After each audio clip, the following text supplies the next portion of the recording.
Dipersembahkan oleh Luwak White Coffee.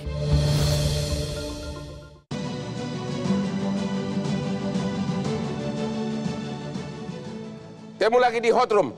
Ibu Mariana, setahu saya di undang-undang kita pengertian KDRT itu termasuk kekerasan fisik, kekerasan non fisik, melecehkan istri, sama apa lagi Bu? Penelantaran. Menelantaran. Ya. Artinya tidak ngasih nafkah dan sebagainya. Ya, dibiarkan, diabaikan, tidak diperhatikan. Sekali lagi, kalau suami tidak kasih nafkah sama istri dan anak, itu termasuk KDRT. Dibiarkan. Dalam tafsir dari kategori itu, iya. Jadi harusnya jutaan penduduk Indonesia harusnya berhak membuat laporan KDRT. Karena banyak benar suami yang menelantarkan istri dan anak, kawin dengan istri kedua, ketiga, dan sebagainya. Betul sekali. Budaya kita adalah budaya kekerasan dalam rumah tangga. Budaya kita adalah budaya kekerasan dalam rumah tangga. Jadi harusnya masih banyak lagi laporan ke polisi ya. Betul. Tentang KDRT ini. Bukan hanya karena ditonjok ya. Tapi termasuk juga penelantaran. Bahkan melecehkan, merendahkan istri juga termasuk KDRT. Kekerasan seksual, yang ada beberapa jenis itu. Kemudian juga kekerasan psikis. Oh begitu. Dengan kata-kata kotor, dengan sumpah serapah yang menjatuhkan harga diri istri. Jadi rakyat, terutama istri dan anak perlu tahu ya mulai sekarang ya bahwa memang mereka berhak membuat laporan polisi ya. Mereka berhak. Ini pengacara makin panen ini ya. Oke, kita lihat dulu grafis berikut ini mengenai kasus KDRT. Nah ini dia nih. Korban perempuan. Sampai Oktober 2022 ada total 18.261 kasus. Dan hampir 95% korbannya adalah perempuan. Ya, korban laki-laki sangat sedikit. Ibu Lisda, gimana komentar Ibu terhadap ini? Sebagai anggota DPR. Ya, tentu kami yang ada di Komisi 8, dalam hal ini bermitra kerja dengan Kementerian Perempuan dan Perlindungan Anak. Tentu sangat prihatin dengan angka yang bahkan setiap tahun itu terus meningkat. Bahkan di saat terjadinya pandemi COVID-19 yang kita berharap bahwa keluarga kumpul di rumah itu dapat menciptakan lebih hangat, ternyata di sana malah peningkatan daripada kekerasan khususnya terhadap perempuan ini justru meningkat, Bang. Dan ini sangat memprihatinkan dan kami di DPR RI selaku fungsi kami sebagai fungsi legislasi, anggaran dan juga pengawasan, dari beberapa tahun yang lalu kami juga terus memperjuangkan untuk melengkapi apa-apa yang selama ini menjadi kendala di lapangan pada saat penindakan kepada pelaku. Dalam hal ini sudah ada Undang-Undang 23 tahun 2024 tentang KDRT dan kemarin di tahun ini April sudah dilengkapi dengan Undang-Undang Tindak Pidana Kekerasan Seksual. Dan tentu kita berharap dengan undang-undang ini dapat lebih menindak para pelaku ini ke meja hukum. Oke, terima kasih Bu Lisda. Sekarang melalui Zoom kepada Ibu Diah Pitaloka. Halo Ibu Diah. Selamat malam Bang. Ini Ibu sebagai wakil ketua ya, wakil ketua Komisi 8 ya. Kasus KDRT semakin marak. Apakah itu artinya undang-undang KDRT kita itu belum maksimal melindungi?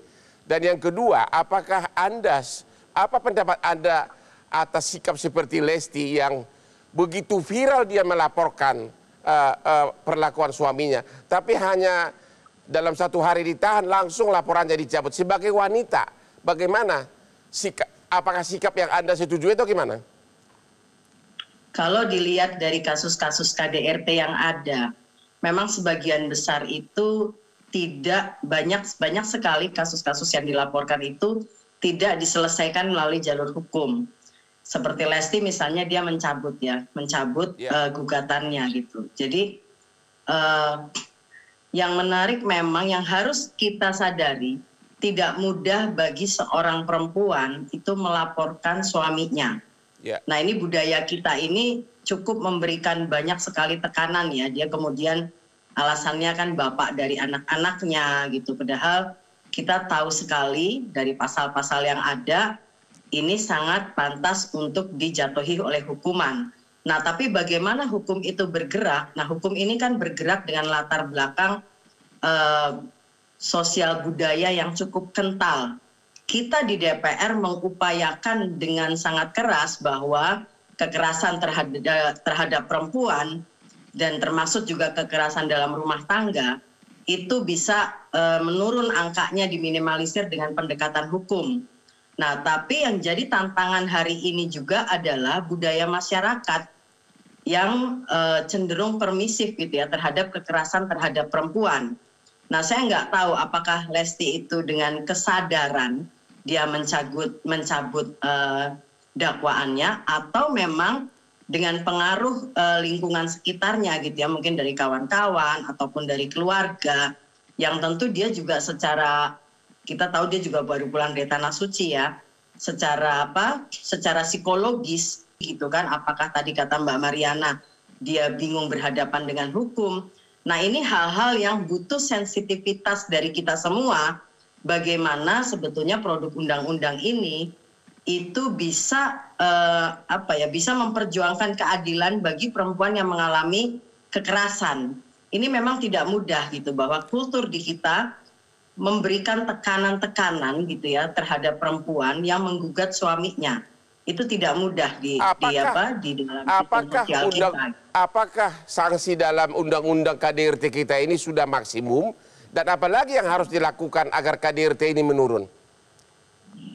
Sanksinya sudah, undang-undangnya sebagai sebuah produk hukum itu sudah sangat baik itu undang-undang KDRT ataupun undang-undang tindak pidana penghapusan kekerasan seksual gitu ya, tindak pidana kekerasan seksual.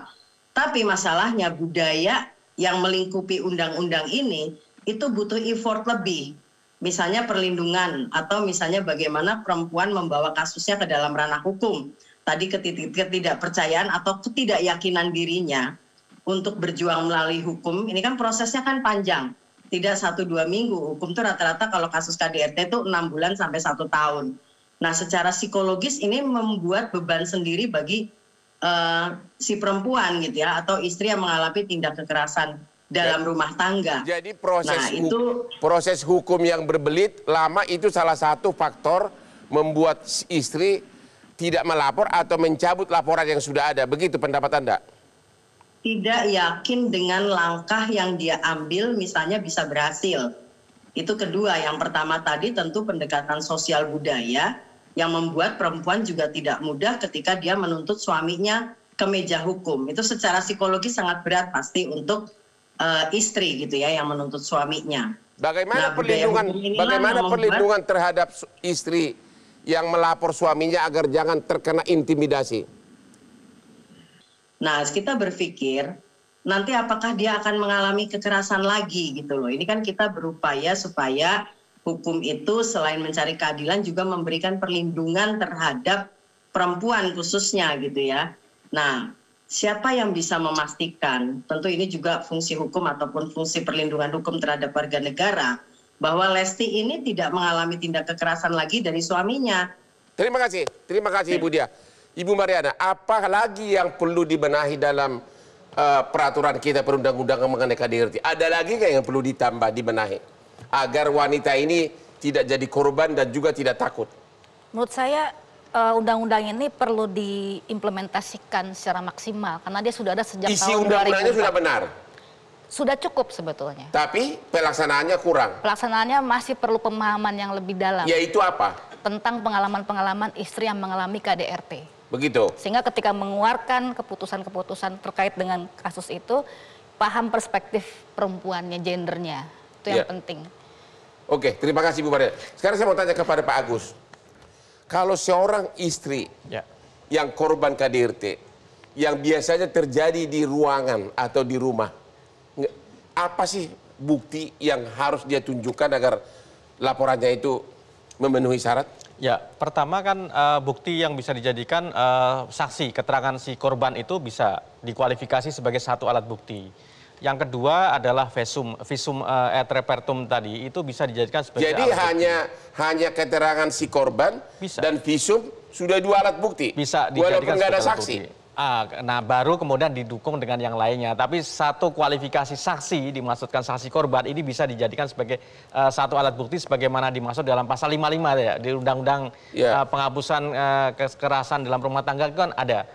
Satu saksi korban itu bisa dikualifikasi sebagai satu alat bukti. Satu alat bukti. Ya. Berarti menurut Bapak kan minimum 2 alat bukti. Minimum 2 alat bukti. Saksi korban sama visum udah cukup. Cukup. Kalau anak kecil bagaimana? Memenuhi syarat nggak? Biasanya kan KDRT itu di kamar, ditonton oleh anak-anaknya. Memenuhi syarat nggak sebagai saksi?